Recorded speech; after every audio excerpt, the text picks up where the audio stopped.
Hi, welcome back, and we're going to edit another image of Phil from our fitness workshop at Studio Photography Workshops. And I am looking to create a gritty, textured, grungy style image. I don't want it to be black and white, but that's all I know. I know I want to play with the coloring. I've gone through a few of my images, and this is the one I think I'm going to edit. I'm currently in Lightroom, so let's get started. So having a look through, let's put in development mode first. First thing I'm going to do, I think I'll crop my image because I know I want to take all this space off the top, and I know I'm going to bring it in a tiny bit. Now, I could just easily crop that image completely in to remove all these objects, but compositionally, I like it. I like it how it is. So I think I'm going to bring that up a little bit there. And I'm quite happy with that. And I can remove this when I get into Photoshop. I could do it with some bits in Lightroom, but I always think Photoshop does a slightly cleaner job for removing objects like this. So yeah, I'm happy with that. I think that looks good. So I know I don't want it to be black and white, but that doesn't necessarily mean I want it to have like full color either. I want it to be a gritty texture kind of image. So first thing I'm going to do is I always have my shadows slightly raised just so I can make sure I can see detail in all of the shadows. But I'm going to play with my highlights. Now, usually I'm pulling the highlights down to actually flatten the image, but on this one I want contrast. So I'm actually going to push them a tiny bit higher, just where my separation light has caught the edge and the shape of the muscle. I think we can push that as well as using the clarity, and just ever so slightly, if I just zoom in here, you'll be able to see the difference that clarity makes. Just adds a little bit of, technically it looks like it adds sharpness, but it's playing with contrast, it's playing with a few different things. So I quite like that. Now, colouring. I usually do play with my white balance to see where I want the image to be. However, in this instance, I'm actually not thinking, let's put it back. I'm not thinking I want it to be very warm, but I don't think I want it to be cool. I think I actually want some sort of different texture here. So I'm going to use my vibrance. Pull the vibrance down a little bit just to suck some of that redness, suck some of that color out of the image a tiny bit. And then I'm going to just go down to my color grading, and I'm going to play with my shadows first. Now, I want a grungy kind of feel here. So normally for grunge, I go towards tealy green kind of colors with sort of warm toned highlights. So let's have a look at the teal first. Already working out for grunge on there, quite like that.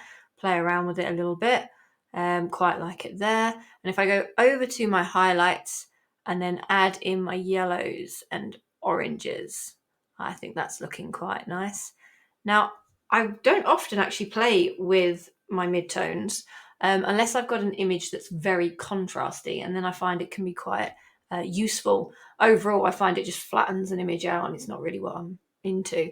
But if I just play with my midtones a tiny bit more, using it to complement my highlights, those highlights and midtones are both in the warm section of the color wheel, and my shadows are in the cooler sort of tealy sort of section. So let's turn that off and on. So that's our image before. If I just go back, that's our as shot image, and that's our new grunge kind of effect. And I feel like it's adding a lot more of a cinematic mood to the portrait, and I quite like that. I think that's what I'm going for here. It's quite a dramatic stare. I think that really helps. So I'm happy with that color grading. Let's play with our blending, see if there's anything particular. No, actually, I do like it in the middle. Let's play with our balance. Yeah, slightly up, I think. I think it's just finding your personal preference there. But I think overall that looks quite good. I'm happy with that. So now that I've got my colouring, I'm going to go back up to my basic settings here and just have another quick play. Sometimes playing with those highlights can emphasize areas that are a bit too bright. So I'm going to just play with that a little bit more. But overall, I quite like it. And I can play with my vibrance now by taking that down, because I've coloured into my midtones and my highlights by playing with the vibrance. Even if I take it all the way down, I've still got a tone to the image. So all vibrance is doing now is letting me decide how much of that original color I want in. So pull it to just there. I quite like that. I think that looks good. So let's add a little bit more grit into that. I think that's looking really, really good. Fabulous. Right, let's get this into Photoshop and just finish the image off, shall we? I think that'll work. Let it load. There we go. Click the wrong button. There we go. So using my patch tool, I'm selecting this area. I'm going to right click. I'm going to hit delete. It's a long day. And I'm then going to do the same again up here. On a tablet, I can't even right click. Well, I can, but don't use it. And I'm going to remove some of these grunge elements around the back here because I just feel like they're slightly distracting and I want all the texture around here to stand out a little bit more. I think overall I'm happy with that. Just remove any slight sort of bumps. There we go. And I think that looks really, really good. So last thing I am going to do is I'm just going to maybe play with that colouring a tiny bit more. I'm going to add an adjustment layer. I'm going to hit colour balance, go to my shadows and just sort of have a little bit of a play because I think I want a little bit more teal. Yeah, I like that. A little bit more teal. And again, go back to my highlights and add a bit more warm tone. Layering up these colours. Yes, I think that's even better. That's got that slightly more grunge. I'm going to tone it down with my opacity a tiny bit. But what I wanted was a cinematic, dramatic effect to here. Now, the only other thing that I'm thinking is actually I might like a bit of flare coming through into this. Now, I like flare. It's personal preference, but I like cinematic lighting, so I like flare.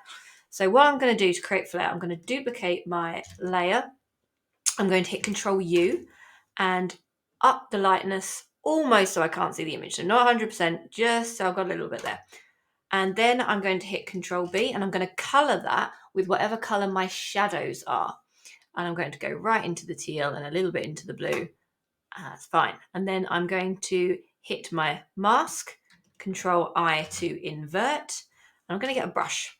Now, I want a really large brush, but I'm going to have it on a very low opacity. I'm going to go down to 10%. What I'm going to do, I'm going to click into the corner there with my large brush.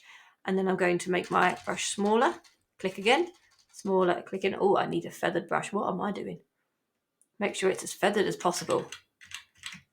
I never don't have it feathered, so that was weird. Right, so let's go again. And there, that's better. And again, and make it smaller and smaller. And it's starting, you can see, to add that flare coming through. That's when I can take the bigger brush and just do those edges where it comes, because it's still going to be stronger here because we tapped more. And then I always do one the other side because the light would bleed through just that little bit. I love stuff like that. I always think it adds such drama to an image.